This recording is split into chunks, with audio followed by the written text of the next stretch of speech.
navigate the world of well-being in the automotive industry. Hi, I'm Steve Whitten, the founder of Menable, and this is the Motors Menable Moments.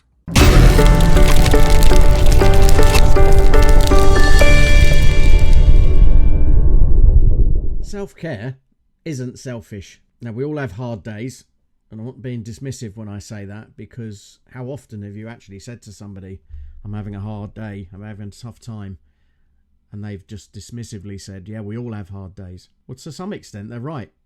But a hard day or a tough time or difficult situation is very subjective, and we'll all deal with that in our own different way. We've introduced the rev counter before. We've talked about the concept of how are you revving as opposed to how are you. So go back to that rev counter and check in on yourself. Have a look at where are you revving on there. Do it now. Where are you revving on the scale of 1 to 10?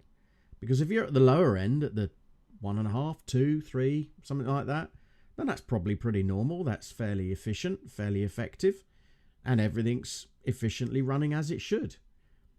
Maybe there are times in your life where the revs need to go up, maybe if you've got a deadline to reach or a target to achieve. And that's important too, to recognize that actually higher revs are actually pretty good. If you want to accelerate, you have to use more gas, right? But also it's worth thinking about what happens when our revs go up into those more red zones, those zones where it can be damaging, where we're getting close to burnout. And I would ask you to look at that for yourself and to consider what's working for you and what's not working for you.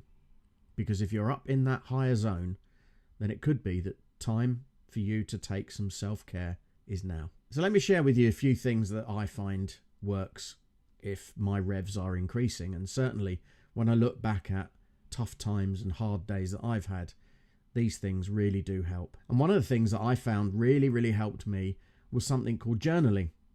Now, you may already do that. You may keep a diary or keep a notebook, keep what I would call a day book where you jot down everything.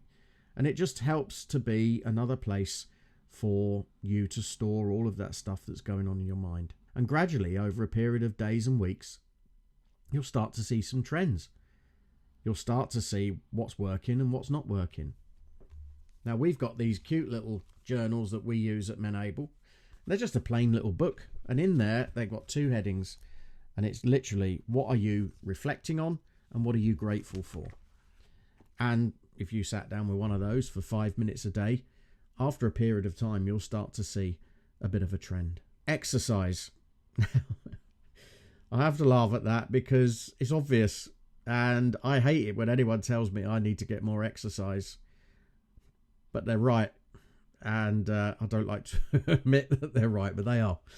And it is really about balancing the mind, the body, and the soul. And I do have to admit, I do know that I do feel better if I go for a long walk, or maybe on those rare occasions that I'll do a session at a gym or a game of something physical or whatever it might be.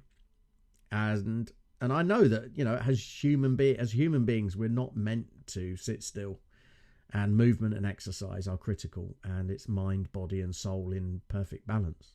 Another one is meditation. Now, I don't know how you receive the word meditation, what that means for you.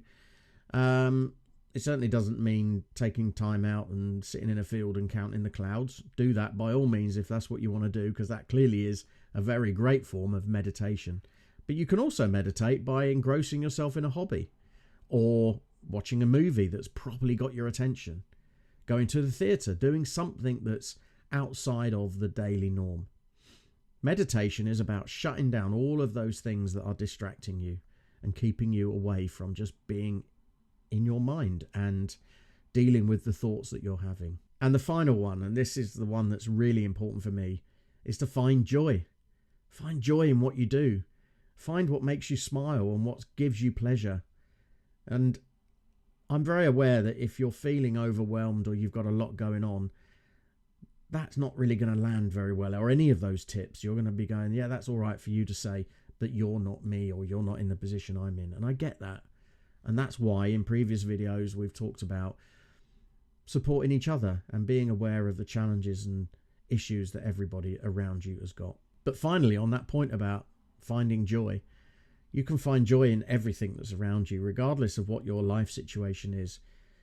There's joy in what makes you smile, and I would ask you and urge you to listen to that.